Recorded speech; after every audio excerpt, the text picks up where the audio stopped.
英語聞き流し10分間、名作リスニング、英語テキストと MP3 ダウンロード、その他の物語は、ホームページよりご利用いただけます。88thpp.com 88thpp.com A Dog of Flanders. Nello and Patriski were left all alone in the world. They were friends in a friendship closer than brotherhood. Nello was a little Ardennes, Patriski was a big Fleming. They were both of the same age by length of years, yet one was still young, and the other was already old. They had dwelt together almost all their days, both were orphaned and destitute, and owed their lives to the same hand. It had been the beginning of the tie between them, their first bond of sympathy, and it had strengthened day by day, and had grown with their growth, firm and indissoluble, until they loved one another very greatly. Their home was a little hut on the edge of a little village, a Flemish village a league from Antwerp, set amidst flat breadths of pasture and corn lands, with long lines of poplars and of alders bending in the breeze on the edge of the great canal which ran through it. It had about a score of houses and homesteads, with shutters of bright green or sky blue, and roofs rose red or black and white, and walls whitewashed until they shone in the sun like snow. In the center of the village stood a windmill, placed on a little moss-grown slope. It was a landmark to all the level country round. It had once been painted scarlet, sails and all, but that had been in its infancy, half a century or more earlier, when it had ground wheat for the soldiers of Napoleon, and it was now a ruddy brown, tanned by wind and weather. It went queerly by fits and starts, as though rheumatic and stiff in the joints from age, but it served the whole neighborhood, which would have thought it almost as impious to carry grain elsewhere as to attend any other religious service than the mass that was performed at the altar of the little old grey church, with its conical steeple, which stood opposite to it, and whose single bell rang morning, noon, and night with that strange, subdued, hollow sadness which every bell that hangs in the Low Countries seems to gain as an integral part of its melody. Within sound of the little melancholy clock almost from their birth upward, they had dwelt together, Nello and Patriski, in the little hut on the edge of the village, with the cathedral spire of Antwerp rising in the northeast, beyond the great green plain of seeding grass and spreading corn that stretched away from them like a tideless, changeless sea. It was the hut of a very old man, of a very poor man, of old Jehan Doss, who in his time had been a soldier, and who remembered the wars that had trampled the country as oxen tread down the furrows, and who had brought from his service nothing except a wound, which had made him a cripple. When old Jehan Doss had reached his full 80, his daughter had died in the Ardennes, hard by Stavelot, and had left him in legacy her 2-year-old son. The old man could ill contrive to support himself, but he took up the additional burden uncomplainingly, and it soon became welcome and precious to him. Little Nello, which was but a pet diminutive for Nicholas, throve with him, and the old man and the little child lived in the poor little hut contentedly. It was a very humble little mud hut indeed, but it was clean and white as a seashell, and stood in a small plot of garden ground that yielded beans and herbs and pumpkins. They were very poor, terribly poor, many a day they had nothing at all to eat. They never by any chance had enough. To have had enough to eat would have been to have reached paradise at once. But the old man was very gentle and good to the boy, and the boy was a beautiful, innocent, truthful, tender-hearted creature, and they were happy on a crust and a few leaves of cabbage, and asked no more of earth or heaven, save indeed that Patriski should be always with them, since without Patriski where would they have been? For Patriski was their alpha and omega, their treasury and granary, their store of gold and wand of wealth, their breadwinner and minister, their only friend and comforter. Patriski dead or gone from them, they must have laid themselves down and died likewise. Patriski was body, brains, hands, head, and feet to both of them. Patriski was their very life, their very soul. For Jehan Doss was old and a cripple, and Nello was but a child, and Patriski was their dog. A dog of Flanders, yellow of hide, large of head and limb, with wolf-like ears that stood erect, and legs bowed and feet widened in the muscular development wrought in his breed by many generations of hard service. Patriski came of a race which had toiled hard and cruelly from sire to son in Flanders many a century, slaves of slaves, dogs of the people, beasts of the shafts and the harness, creatures that lived straining their sinews in the gall of the cart, and died breaking their hearts on the flints of the streets. Patriski had been born of parents who had labored hard all their days over the sharp-set stones of the various cities and the long, shadowless, weary roads of the two Flanders and of Brabant. He had been born to no other heritage than those of pain and of toil. He had been fed on curses and baptized with blows. Why not? It was a Christian country, and Patriski was but a dog. Before he was fully grown he had known the bitter gall of the cart and the collar. Before he had entered his 13th month he had become the property of a hardware dealer, who was accustomed to wander over the land north and south, from the blue sea to the green mountains. They sold him for a small price, because he was so young. This man was a drunkard and a brute. The life of Patriski was a life of hell. To deal the tortures of hell on the animal creation is a way which the Christians have of showing their belief in it. His purchaser was a sullen, ill-living, brutal Brabant who heaped his cart full with pots and pans and flagons and buckets, and other wares of crockery and brass and tin, and left Patriski to draw the load as best he might, whilst he himself lounged idly by the side in fat and sluggish ease, smoking his black pipe and stopping at every wine shop or cafe on the road.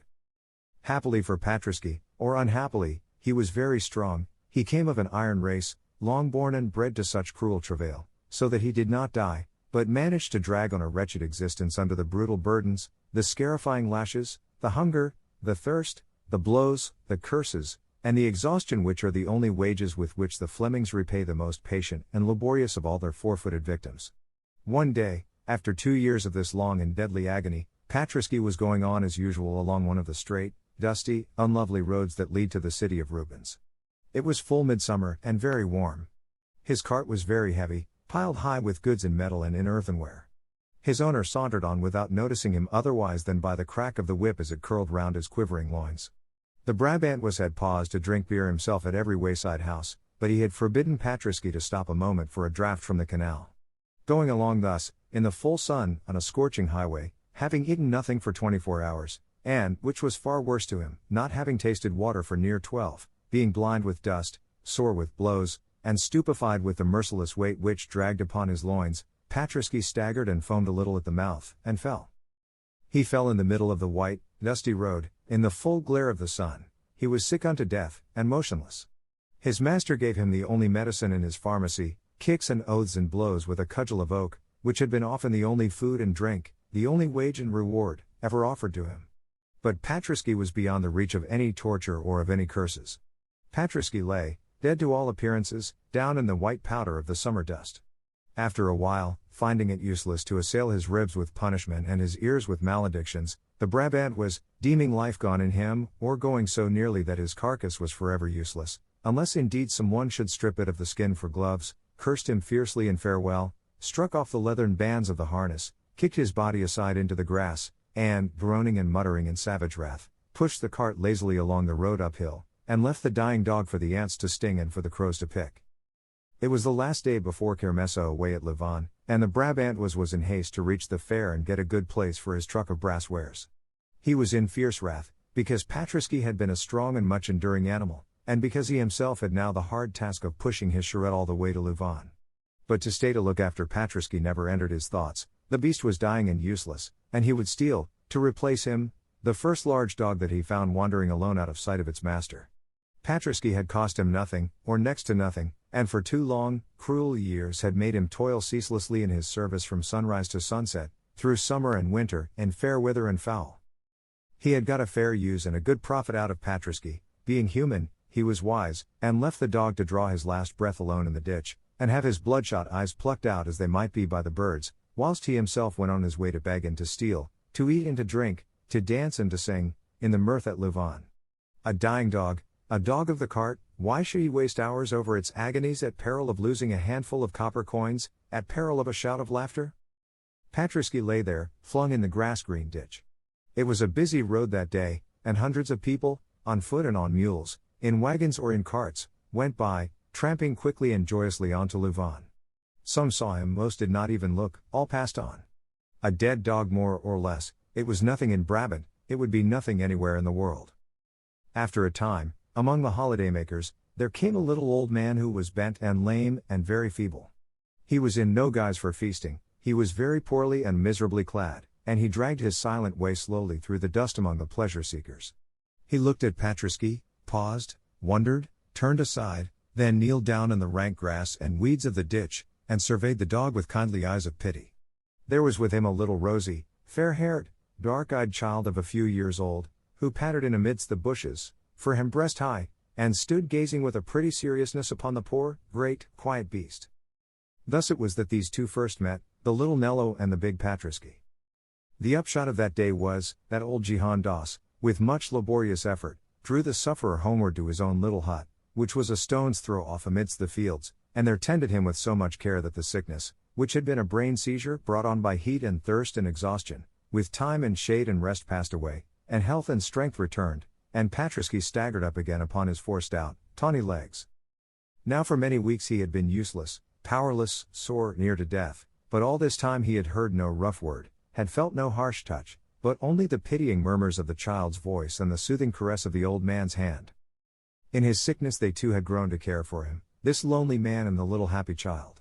He had a corner of the hut, with a heap of dry grass for his bed, and they had learned to listen eagerly for his breathing in the dark night, to tell them that he lived, and when he first was well enough to essay aloud, hollow, broken bay, they laughed aloud, and almost wept together for joy at such a sign of his sure restoration, and little Nello, in delighted glee, hung round his rugged neck with chains of marguerites, and kissed him with fresh and ruddy lips. So then, when Patriski arose, himself again, strong, big, gaunt, powerful, his great wistful eyes had a gentle astonishment in them that there were no curses to rouse him and no blows to drive him, and his heart awakened to a mighty love, which never wavered once in its fidelity whilst life abode with him. But Patriski, being a dog, was grateful. Patriski lay pondering long with grave, tender, musing brown eyes, watching the movements of his friends. Now, the old soldier, Jihan Das, could do nothing for his living but limp about a little with a small cart, with which he carried daily the milk cans of those happier neighbors who owned cattle away into the town of Antwerp. The villagers gave him the employment a little out of charity, more because it suited them well to send their milk into the town by so honest a carrier, and bide at home themselves to look after their gardens, their cows, their poultry, or their little fields. But it was becoming hard work for the old man. He was 83, and Antwerp was a good league off, or more. Patriski watched the milk cans come and go that one day when he had got well and was lying in the sun with the wreath of marguerites round his tawny neck. The next morning, Patriski, before the old man had touched the cart, arose and walked to it and placed himself betwixt its handles, and testified as plainly as dumb show could do his desire and his ability to work in return for the bread of charity that he had eaten. Jihan Das resisted long, for the old man was one of those who thought it a foul shame to bind dogs to labor for which nature never formed them. But Patriski would not be gainsaid. Finding they did not harness him, he tried to draw the cart onward with his teeth.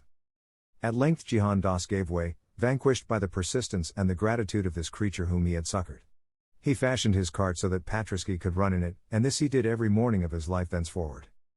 When the winter came, Jihan Das thanked the blessed fortune that had brought him to the dying dog in the ditch that fair day of Louvain, for he was very old, and he grew feebler with each year, and he would ill have known how to pull his load of milk cans over the snows and through the deep ruts in the mud if it had not been for the strength and the industry of the animal he had befriended.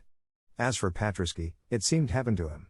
After the frightful burdens that his old master had compelled him to strain under, at the call of the whip at every step, it seemed nothing to him but amusement to step out with this little light green cart, with its bright brass cans, by the side of the gentle old man who always paid him with a tender caress and with a kindly word. Besides, his work was over by 3 or 4 in the day, and after that time he was free to do as he would, to stretch himself, to sleep in the sun, to wander in the fields, to romp with the young child, or to play with his fellow dogs. Patriski was very happy. 英語聞き流し10分間、名作リスニング。英語テキストと MP3 ダウンロード、その他の物語は、ホームページよりご利用いただけます。88thpp.com 88thpp.com